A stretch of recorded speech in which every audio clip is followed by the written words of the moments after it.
Petinggi UE kepada Zelensky, tunjukkan kami bukti pembantaian Bucha tidak direkayasa.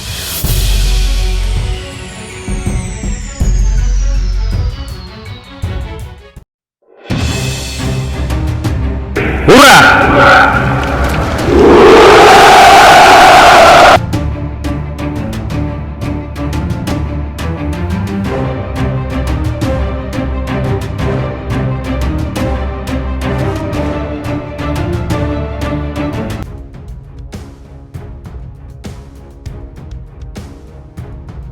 Presiden Ukraina Volodymyr Zelensky kaget ketika seorang petinggi Uni Eropa menanyakan apakah pembantaian puluhan warga sipil di Bucha direkayasa. Sang presiden lantas diminta untuk menunjukkan bukti. Zelensky mengatakan percakapan dengan politisi Uni Eropa yang tidak diungkap namanya sebagai yang terburuk sejak perang Rusia menginvasi Ukraina. Ada situasi buruk dengan seorang politisi Uni Eropa terkemuka. Saya tidak ingin membicarakannya. Dia pada dasarnya berkata, tunjukkan kepada kami bukti bahwa semua ini tidak direkayasa, bahwa orang-orang Anda benar-benar mati, kata Zelensky dalam sebuah wawancara dengan jurnalis Bild, Paul Ronsheimer. Zelensky menolak menyebutkan nama politisi atau kapan tepatnya percakapan ini terjadi, tetapi pernyataan muncul setelah sejumlah gambar kekejaman di Ukraina bermunculan. Pada hari Jumat, stasiun kereta api di Kramatorsk, Donetsk dihantam dua rudal yang menewaskan sedikitnya 50 orang dan melukai 100 lainnya. Pavlo Kirilenko, gubernur wilayah Donetsk yang merupakan bagian dari wilayah Donbas, mengatakan 5 dari mereka yang tewas adalah anak-anak. Ukraina menuduh Rusia sebagai pelaku serangan, namun Moskow membantah dan menuduh balik pihak berwenang Kiev sebagai pelaku dengan bukti bangkai rudal Toskayu berada di lokasi serangan. Zelensky mengatakan kepada Ronsheimer bahwa menurutnya Presiden Rusia Vladimir Putin sama sekali tidak mengerti apa yang terjadi. Saya yakin dia tidak tahu apa yang sebenarnya terjadi. Dia telah memberikan perintahnya tetapi tidak tahu berapa banyak orang yang mati setiap hari dan apa yang terjadi dalam kenyataan. Berapa banyak orang, berapa banyak anak yang mati, berapa banyak bangunan yang dihancurkan, dibakar habis, kata Zelensky. Dia tidak tahu tentang semua ini dan dia tidak ingin tahu. Dia hanya butuh hasil, ujarnya yang dilansir Minggu 10 April. Serangan di Kramatorsk menyusul berita bahwa mayat puluhan warga sipil ditemukan di Bucha dekat Kiev. Zelensky memberitahu Ronsheimer bahwa ada lebih banyak kehancuran yang belum ditemukan. Beberapa kota hancur total, beberapa kota tidak ada lagi bangunan, tidak ada lagi orang. Saya tidak tahu apa yang akan kami temukan di sana.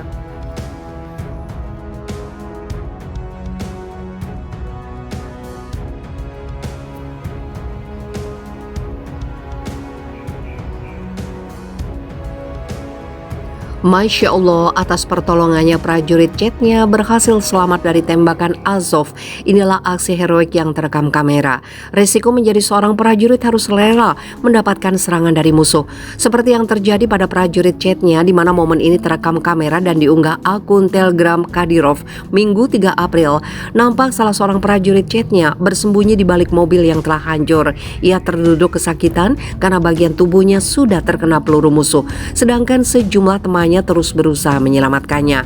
Sebuah tali panjang dilemparkan lalu dikaitkan pada tubuh sang prajurit.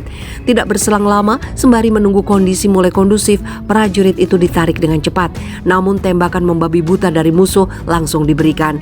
Disebutkan pada keterangan unggahan, aksi menegangkan penyelamatan pejuang Chechnya yang terluka dan terjebak baku tembak dengan pasukan Azov.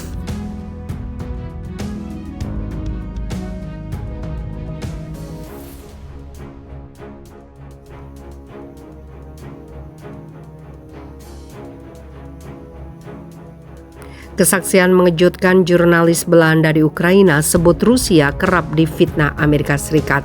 Seorang jurnalis asal Rotterdam, Belanda, Sonia van den Ende, mencoba menyajikan hasil pikirannya berdasarkan pengalaman empiris saat berada di Donbas, tempat pertempuran sengit milisi Ukraina pro-Rusia dengan batalion Azov neo-Nazi.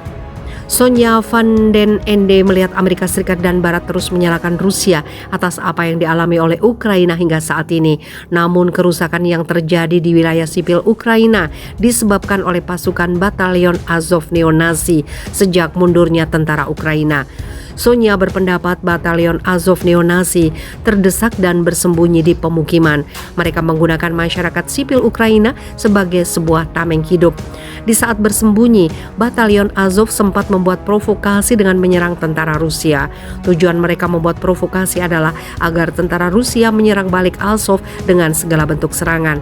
Selain menggunakan fasilitas sipil sebagai tameng, militer Ukraina dilaporkan menghancurkan area yang ditinggalkan dan memberikannya kepada pasukan Rusia.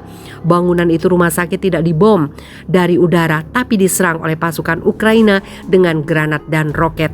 Katanya berdasarkan keterangan yang didapatkan dari seorang penduduk di Volnovakha.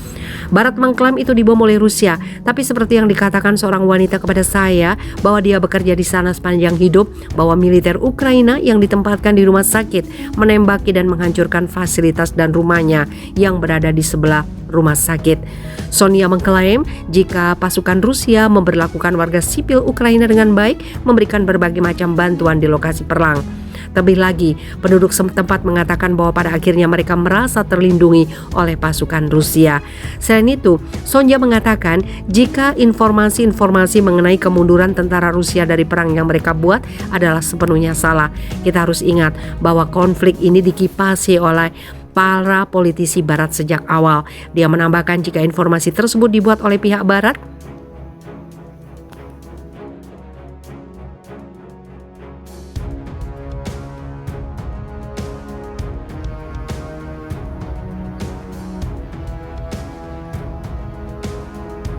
Rusia ledakkan kilang minyak pemasok BBM pasukan Ukraina.